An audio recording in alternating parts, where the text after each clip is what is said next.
예, 한번 제목 같이 한번 읽겠습니다. 아모스의 몫이라. 예, 구약의 선지서 이제 예언서가 나오죠. 구약은 총 39권으로 이루어져 있죠. 앞에 부분 모세에 의해서 기록된 창세기, 출애굽기, 레위기, 민수기, 신명기를 우리가 모세 오경이라고 하고요. 그다음에 여호수아, 사사기, 룻기, 사무엘상하, 열왕기상하, 역대상하 이렇게 쭉 나오는 부분을 역사서라고 합니다. 그리고 욥기, 시편, 잠언, 전도서, 아가서 이런 부분을 시가서라고 합니다. 시가서. 이번에 그 노벨문학상 받은 사람이 그 한강이라는 그 여성 작가인데요. 이 사람이 쓴 것은요, 소설입니다. 소설. 소설이 여러분 뭐죠? 소설은요, 실제 팩트가 아니라 허구를 쓴 거예요. 허구. 그걸 이제 소설이라고 그러죠. 국회의원도 엉뚱한 소리 하면은 소설 쓰고 있네. 그런 식으로 얘기한 적도 있었잖아요. 소설은 이제 사실이 아닌, 팩트가 아닌 허구의 이야기를 쓰는 것이 소설입니다. 그런데 이제 대부분 이제 역사적인 사건을 쓸 때요. 역사적인 사건을 쓸 때 만약에 비전공자, 역사학자가 아닌데 역사를 써서 이렇게 호도한다 하면은요. 그 비난을 감당치 못해서요. 쓸 수가 없어요. 그래서 역사에 관련된 거는 역사가들이 하고요. 정치 외교에 관련된 거 정치 외교 전문 학자들이 하는 것이죠. 근데 일반 사람들이 어떻게 그러면 역사를 접근하느냐? 역사 소설로 접근을 해요. 역사 소설. 그러니까 대부분 많은 이제 영화도 그렇고요. 책들도 그렇고요. 거기에 진정한 전공자, 전문가가 아닌 사람들은 접근할 수가 없어요. 그렇기 때문에 접근할 수 있는 방법이 소설이라는 장르를 가지고 접근을 합니다. 그런데 문제는 무엇입니까? 이 소설이라는 것을 가지고 접근을 하면은 어디까지가 진실이고 어디까지가 꾸며낸 허구인지 알 수가 없어요. 그래서 이것을 악용하는 사례가 있습니다. 악용하는 사례. 즉 소설이란 이름을 가지고요. 잘못된 그러한 진실을 드러내는 경우가 있습니다. 그래서 이번에 이제 그 노벨 문학상을 받은 그 작가 너무나 우리가 축하할 일이고요. 기뻐할 일이지만 한편으로 우려스러운 건 무엇이냐면 이분이 이제 그 출생지가 광주에서 태어났어요. 광주. 근데 저도 이제 이 한강 작가가 1970년생이고 저는 69년생인데요. 1980년도에 광주 사태가 일어났었죠. 광주 사태가 일어났을 때 저도 이제 그 당시 초등학교 다니고 있어서요. 그게 무슨 내용인지 몰라요. 이제 나중에 이제 시간이 지나고 대학교 다니면서 이게 이러한 일이었구나라는 것을 이제 나중에 알게 되었고 그 당시에 이제 군부 정권이었으니까 막 데모도 하고 막 그랬습니다. 대학교 다닐 때요. 근데 문제는 무엇이냐면요. 이 전라도 광주에서 이 광주 사태를 목격한 사람은요. 집단적인 트라우마를 갖고 있어요. 그러니까 어떤 거냐면요. 그곳에 산 사람은요. 어느 날 갑자기 군인들이 쫙 뺑 둘러서요. 자기와 관련된 많은 주변의 사람들, 심지어는 가족과 부모, 형제 이런 사람들이 있으니까요. 이 사람들은 그 사건 자체가요. 평생의 트라우마 같은 고통이 되는 거예요. 그럼 이제 그거는 충분히 이해를 합니다. 그렇게 고통을 받은 사람이 있구나. 가슴 아프다. 그런데 여기서 더 나아가서 이것이 전부인 양 우리가 호도하면 안 된다라는 거예요. 즉 광주 사태라든지 제주 4.3 사건이라든지 이러한 것들을 이 작가가 소년이 온다 또 여러 가지 그런 작품들을 썼는데요. 말 그대로 뭐예요? 소설이에요. 소설. 그런데 이 소설을 전부 다 팩트, 역사서와 같이 읽으면 안 된다라는 거예요. 근데 문제는 뭐냐면 어디까지가 진실이고 어디까지가 허구, 꾸며낸 이야기인지 일반 독자들은 모르기 때문에 혼돈을 일으킨다는 거예요. 그렇기 때문에 우리 그리스도인들, 예수님을 믿는 사람은요. 항상 이 돌아가는 모든 부분에 대해서 기독교적 세계관을 가지고 그것을 비판하고 비평할 수 있는 시각을 가져야 되는 거예요. 아, 여기까지는 그래, 성경적으로 봐서 이거는 옳고 우리가 받아들일 수 있지만 이 부분에 대해서는 우리가 믿는 그리스도인으로서 이것은 분명 문제가 있고 잘못된 것이다. 그래, 이것은 우리 자녀들과 우리 믿는 그리스도인들에게 유해한 부분이 있구나 라면서 우리가 옳고 그른 것, 우리가 진실이고 허구인 것, 이것을 분별해서 받아들일 건 받아들이고 우리가 경계해야 될 건 경계해야 된다라는 거예요. 그래서 지금 한강의 작품들이요, 경기도 이제 교육청 이런 데서 이 청소년들이 접하기에는 좀 윤리적으로 많은 부분에 있어서 문제가 있다라고 해서 좀 조심해야 된다라고 하는 그러한 책들로 분류가 됐었던 책이에요. 여러분, 고기 먹는 게 죄예요? 고기 먹는 게 죄예요? 아니잖아요. 아니, 물론 뭐 채식만 할 수도 있어요. 그런데 문제는 뭐냐면 채식하는 사람만 옳고 육식하는 사람은 다 잘못된 거다라고 하면 어떻게 돼요? 잘못된 시각이죠. 그죠? 네. 마찬가지로 이 폭력이라는 것이요, 어떻습니까? 물론 여러분, 그 폭력이라는 것이 뭐 군사 정권이라든지 힘을 가진 사람들이 폭력을 휘두르는 건 잘못된 것이죠. 그러면 여러분 한번 생각해 보십시오.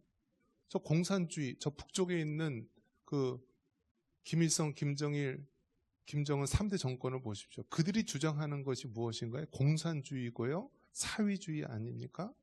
그들은 뭐냐면 다 같이 평등한 사회를 만들자고 하는 거예요. 그런데 여러분 생각해 보십시오. 사람은 무엇을 갖고 있나요? 본질적으로 죄성을 가지고 있고요.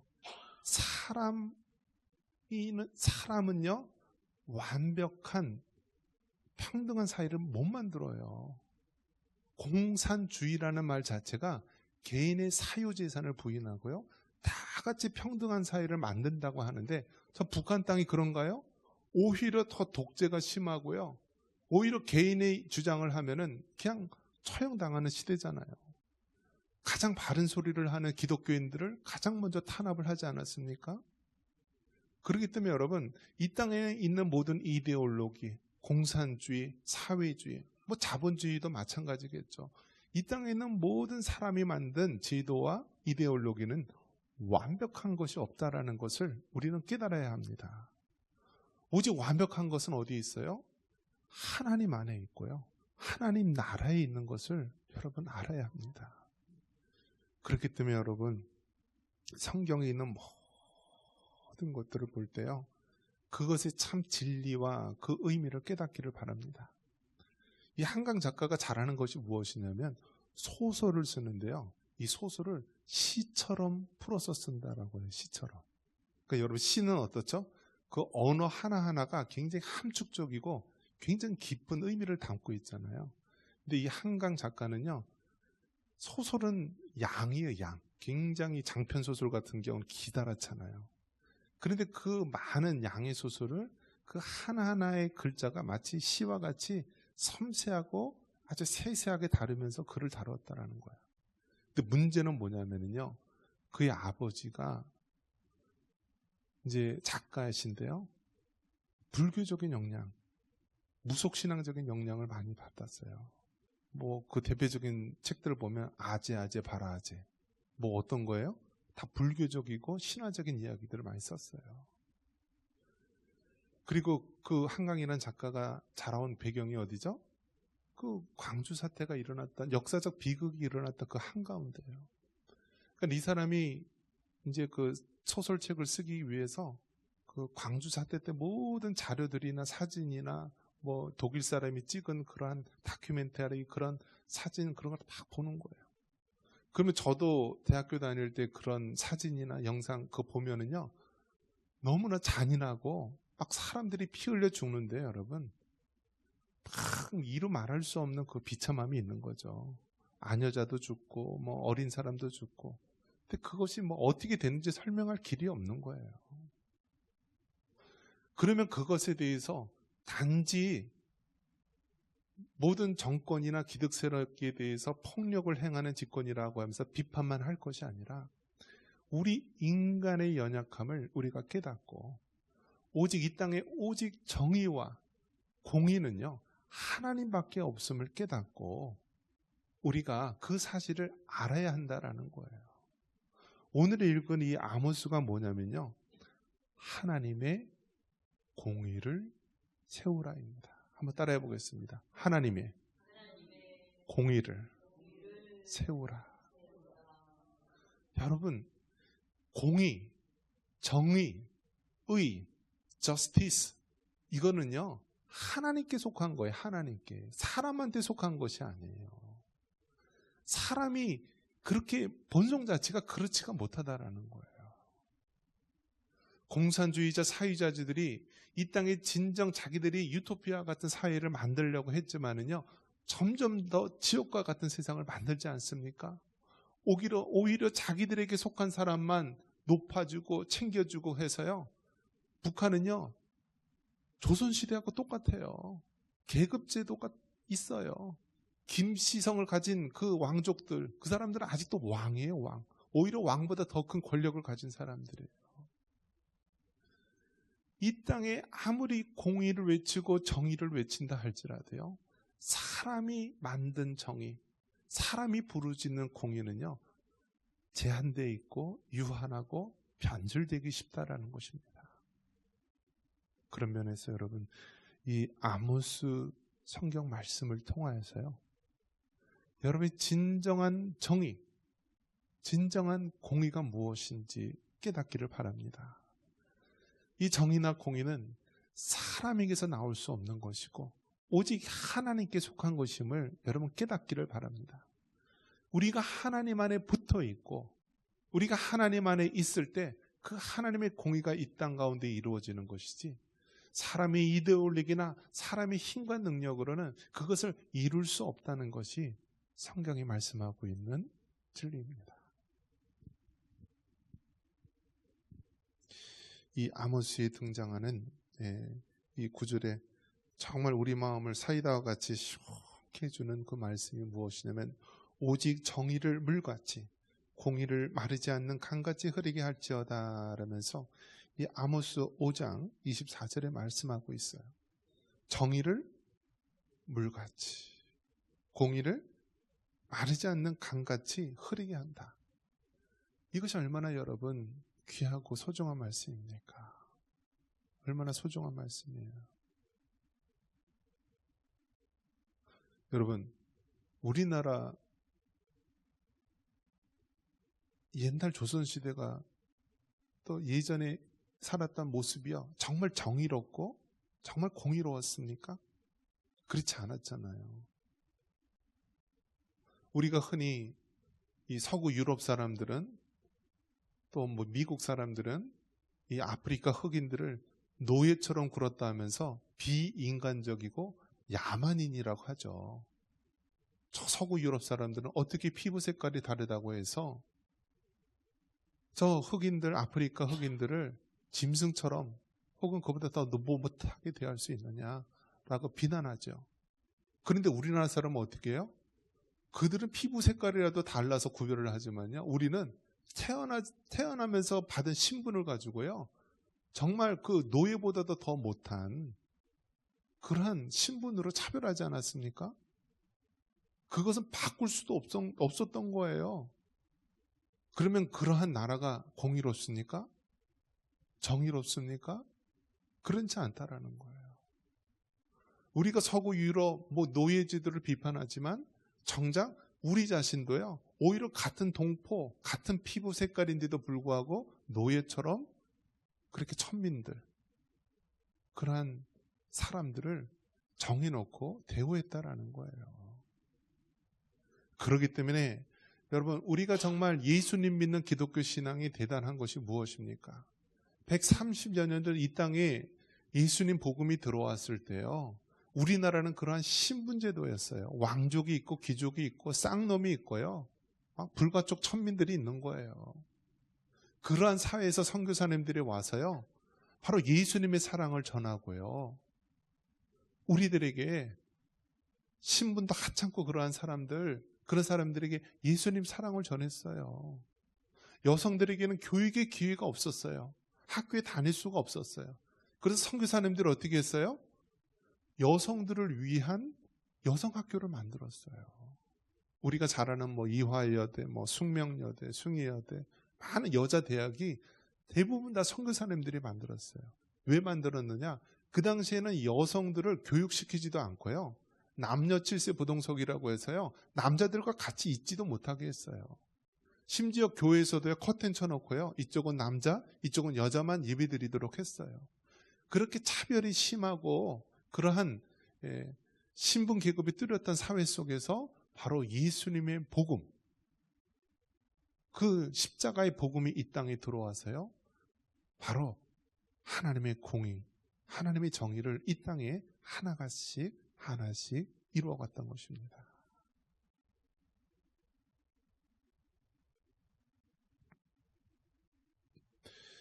그렇기 때문에 여러분, 우리가 기억해야 될 것은요. 사람은 누구나 다 어떤 존재예요?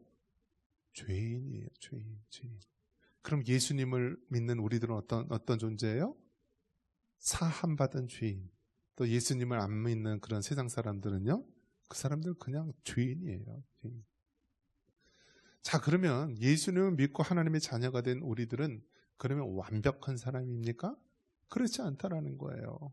우리가 이 땅에 두 발을 딛고 있는 동안 우리는 여전히 죄에 오염될 수 있는 가능성은 있어요. 그렇기 때문에 늘 하나님의 말씀이 우리를 붙잡고 성령님이 우리를 붙잡아서 우리가 그나마 하나님 앞에 성결하고 거룩하게 삶을 살 수 있도록 우리를 이끌어 주시는 거예요.